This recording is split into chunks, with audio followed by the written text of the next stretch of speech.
Update. My coworker was bragging to me about her marriage to a rich man, and without me asking her, she showed me a picture of her fiancé's house.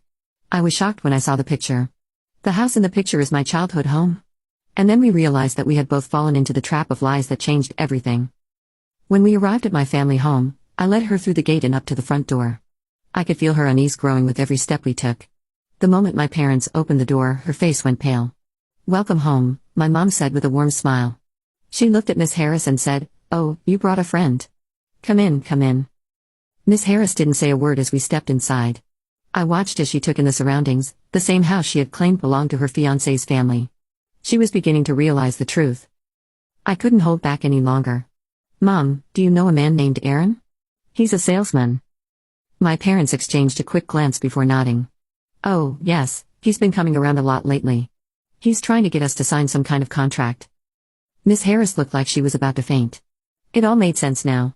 Aaron, her so-called fiancé, had been lying to her. He had pretended that my family's house was his own to impress her. The realization hit Miss Harris like a ton of bricks. Her entire engagement was based on a lie. She broke down in tears right there in my childhood home. "I'm sorry," she sobbed. "I had no idea. I'm so stupid." I sat down beside her, trying to comfort her. Despite everything she had put me through, I felt a pang of sympathy for her. She had been deceived just as much as I had been humiliated. Miss Harris explained that Aaron had swept her off her feet with grand promises and extravagant lies. He told her he came from a wealthy family, that his parents owned multiple properties, and that he was on the fast track to success. She believed every word, but now it was clear, he had been using her just as much as he had been using my family's house as a prop in his elaborate act. But the worst part was yet to come.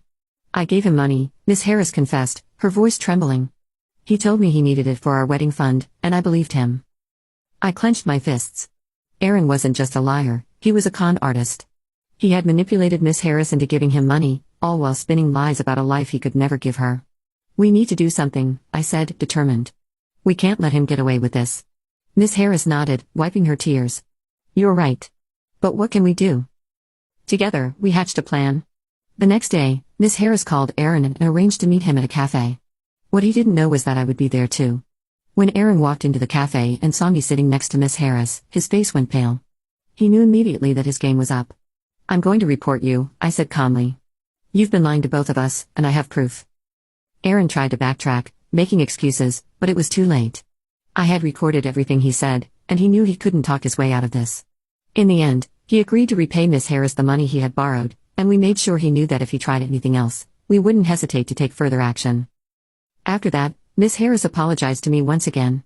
She explained that she had been pressured by the other female employees to bully me, but she realized now how wrong she had been.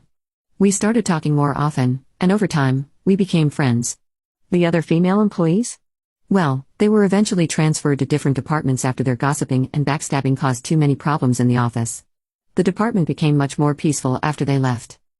Miss Harris and I now have lunch together, sharing our stories and hobbies. She's introduced me to the world of fashion, and in return, I've gotten her hooked on anime. It's funny how things can change so quickly.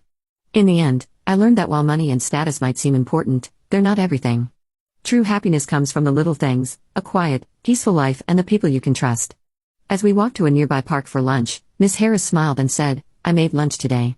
I'm trying to be a better cook. Will you try it?" I smiled back. "Of course. Let's go."